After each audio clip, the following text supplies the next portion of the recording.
Good morning guys. So nandito pa din kami kung saan kami kagabi.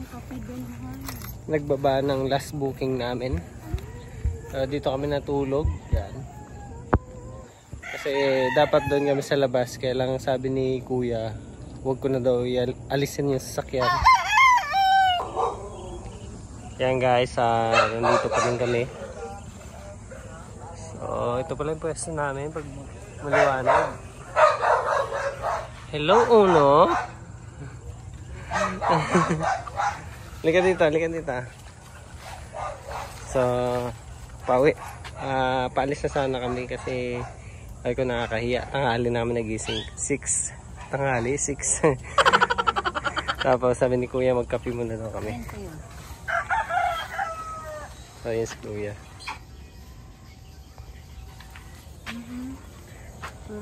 Yeah, thank you dito sa kape ah.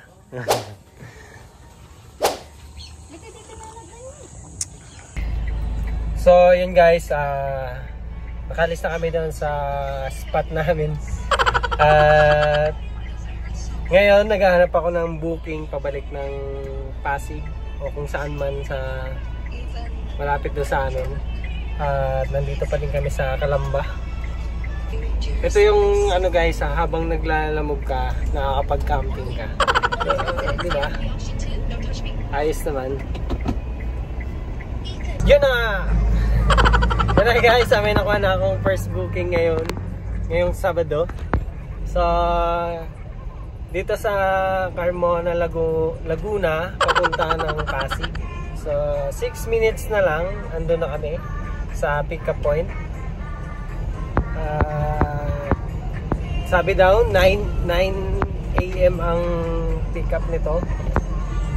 Muntik na nga i-cancel kasi ano daw, wala pa yung magdi-dispatch. Kaya lang sabi ko wag na po i-cancel, hintayin ko na lang. Kasi sayang naman. Yan.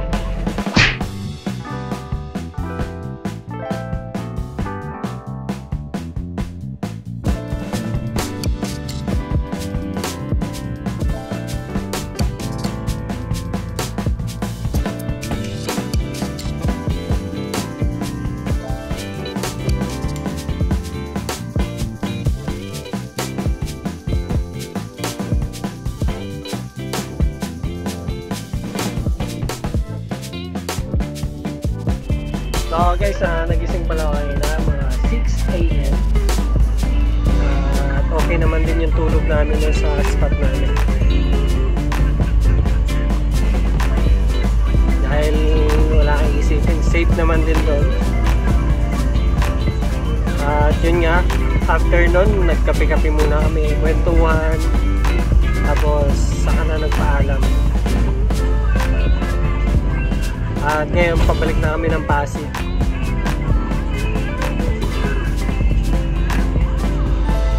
May bayad ang pagpasok dito. 20 pesos lang naman. At refundable. Ito ba yun?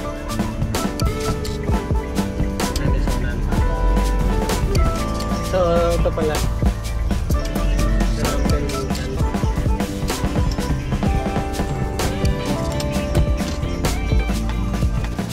Lalamog po.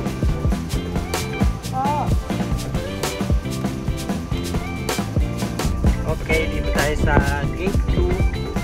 Gate 2 ang pick up nito.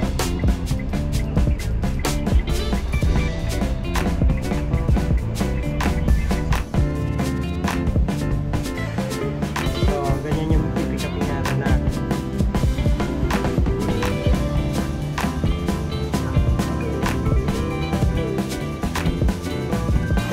So guys, dumating kami dito sa pick up point 9 AM. So mag 10:30 na, wala pa, hindi pa lang load.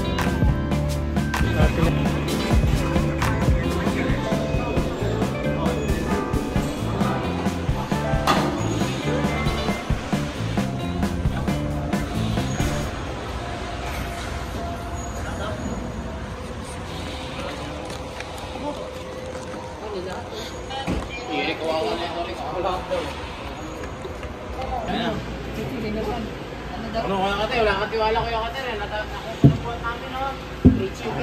Okay, goods. Chicken. Ayan, ito magluluto. Okay, gate pass na lang. At makakaalis na tayo. Kasi kaya to, ito sa gate pass, sa guide, paglabas mo. Doon. Kasi ito sa side mo. Okay, salamat. Abo, salamat Yan, mga convoy. Wait. Nagipit na ako dito.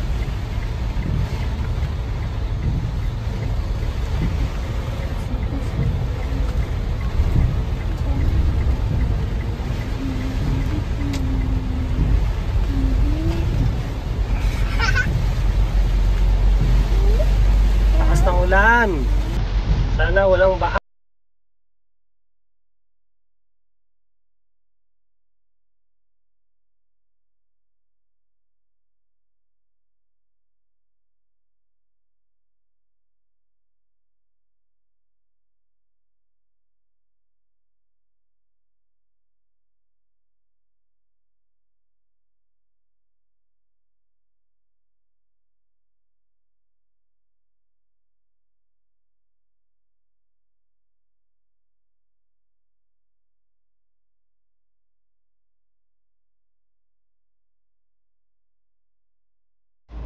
Hi guys, nandito na kami sa Pasig pin location.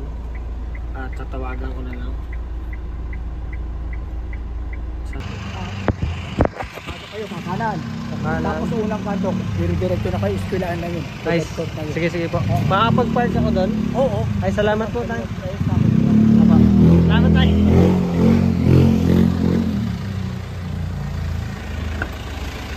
Ayan guys, binababa na ngayon ang first booking natin dito sa De La Paz, Pasig. Ayan, pangbubong dyan. First school.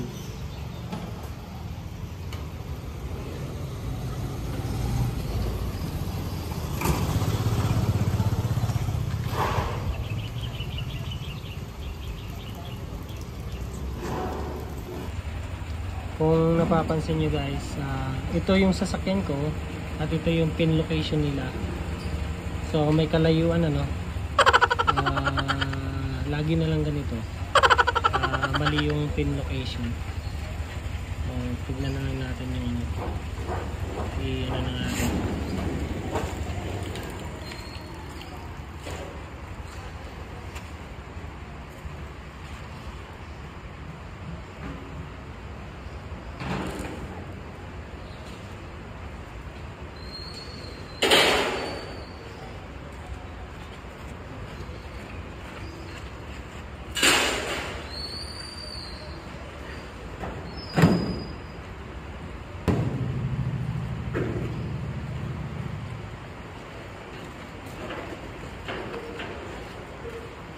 Ito. Pag mababa yung bigay mo sa kanila, lalabas ito.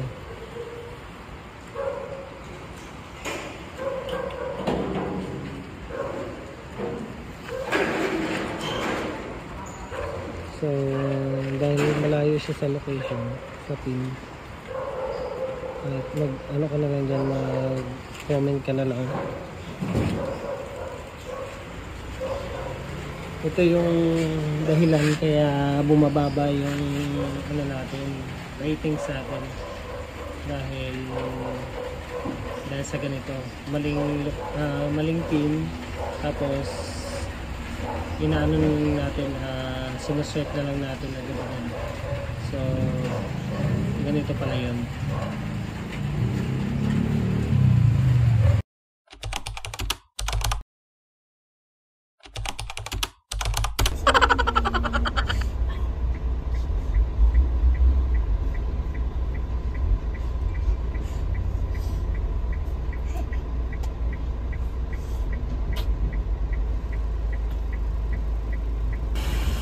Christian! Woo! Ay, putiks. Bilas. Christian niya?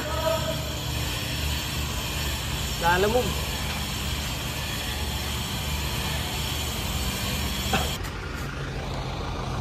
Kaya? Ilan ba? Hindi na lagyan tayo sa lang. Ha? Gilid pa siya. Patagilid daw. Patagilid nga, hindi pa kayo.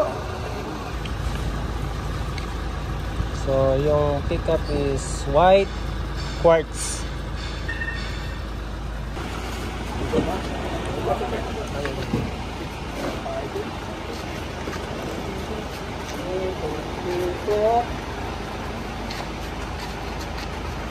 Wala ba muna tayong kahoy?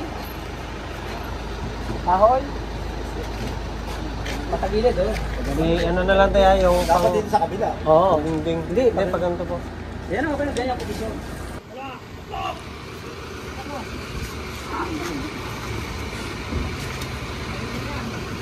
Dito, hilahin natin dito. Oo, patagilid. Dito. Oo. Oh.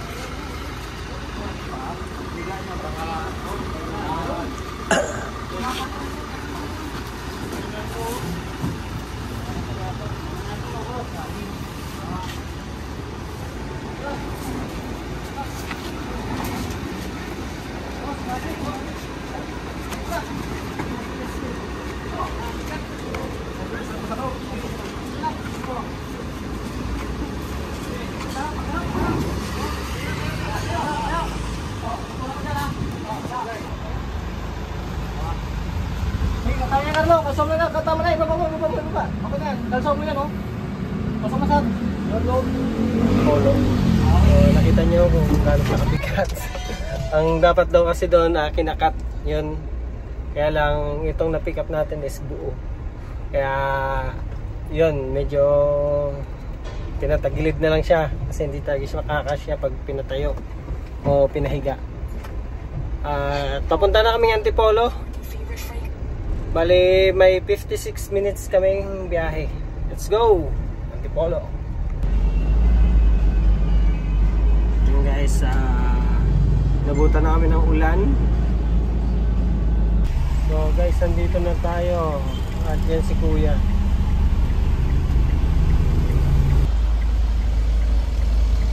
Ay, sabi talaga hindi kayo.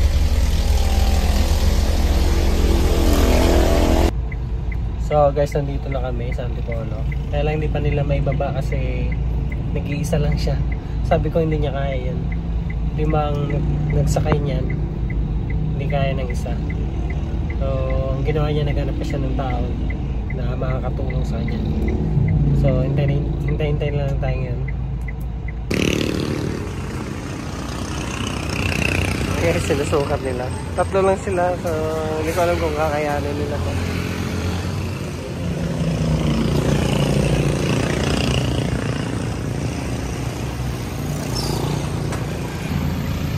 Guys, inabutan na kami ng ambon-ambon at hindi pa na ibababa kasi 3 lang sila hindi nila kaya.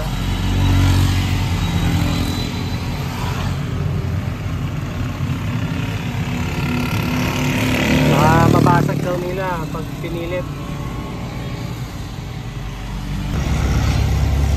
Ayun na yung dalawa. Naghahanap ng backup.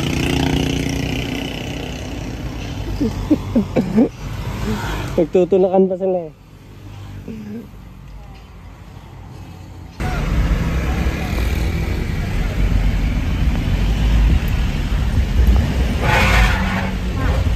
Gas.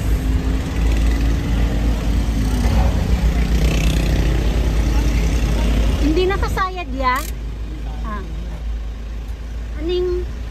Ano yung tumunog? Hindi kaya. Ang taas eh. Gas? Ano ba? Gas? Apakal. Ay, patay.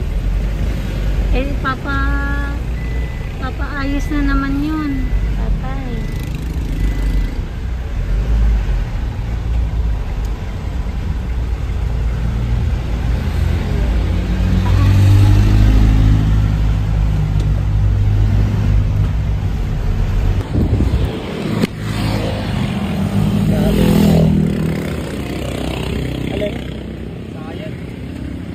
Hindi naman siya natanggal. Hindi kaya. Ito lang ko eh. Patawag mo na lang kay mga tao mo kahit matagalan. Kaya lang maghihintay talaga ako matagal dito. Payat din yung mga isa, bata pa eh. Wala din siya eh.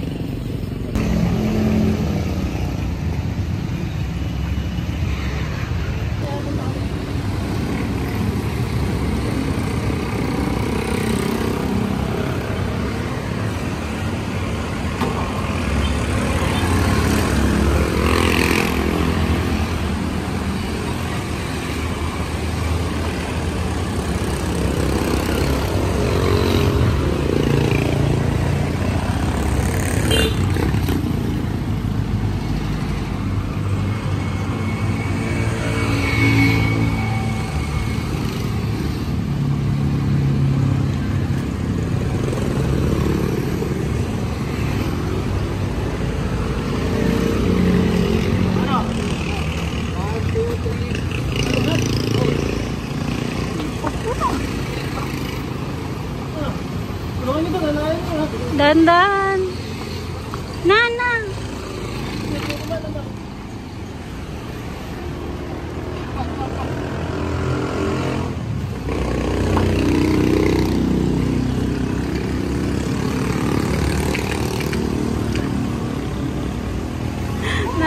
Lots, nanginginig-nginig ah.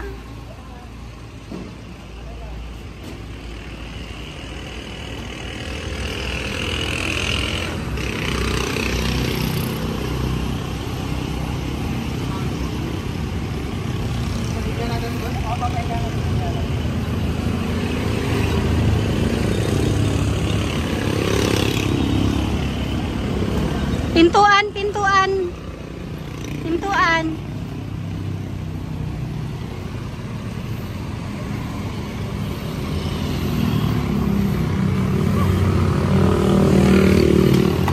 Success, success. Kaso dito pa lang, no? Akyat pa. Abuti naman. Dapat doon pa lang pinakat nyo na yan. Kasi tingnan mo ilan sila nagbit-bit doon? 5. Hirap pa sila doon.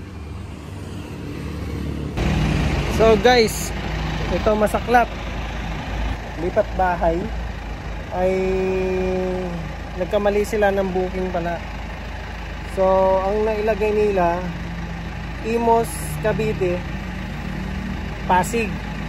So nung kinlik ko na yung mapa, dito lang din sa Pasig. Kaya lang, nung pagdating ko dito sa pin location, hinahanap nila ako kung nasan daw ako. Sabi ko nandito na po ako sa pin location. Kaya lang, sabi nila wala daw ako. Naku po, nasa Cavite. Cavite pala yung pick up. So ngayon, kaya sabi ko, sir, paano to? Nandito na ako sa pin location nyo. At sa Cavite pa pala yung pick up niyan. Sabi niya hindi niya daw alam yung gagawin. Sabi ko, sige po sir, cancel nyo na lang po. Tapos hingin na lang po ako ng 100 pesos sa diesel ko kasi tumakbo din ako ng 25 minutes. So hindi pa sumasagot. At tatawagan ko ulit siya. Sa Imos pala yung pick up. Tapos yun, nagkamali sila ng lagay. Pasig ang nailagay nila. Okay guys, nag-message ako sa driver support chat. In-explain ko yung sitwasyon. Yan, sinend ko sa kanila yung mga patunay ko na nagkamali talaga si customer sa booking niya. Dahil kita nyo naman na Pasig yan. Pasig. Okay guys, na-cancel na ni customer yung booking.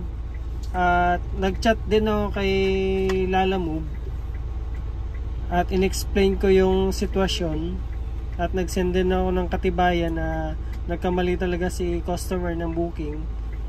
At kanina pa ako naghihintay ng sagot ni Lalamove, wala siyang sagot, wala pang sagot. So yun, hindi ko alam kung sasagot ba siya o mamaya pa. Kaya lang kung hihintayin ko yung sagot niya, baka wala na akong maabutang mga booking pa. Sayang din. At ito, yan, ginaganyan-ganyan ko kasi pag hindi ko ginalaw to, ma-end siya. Matatapos yung chat namin. Kaya lang, hindi naman siya sumasagot eh. Kaya chat ko na lang, chat ko sa kanya. Yan. Hindi ko alam kung bakit ganito.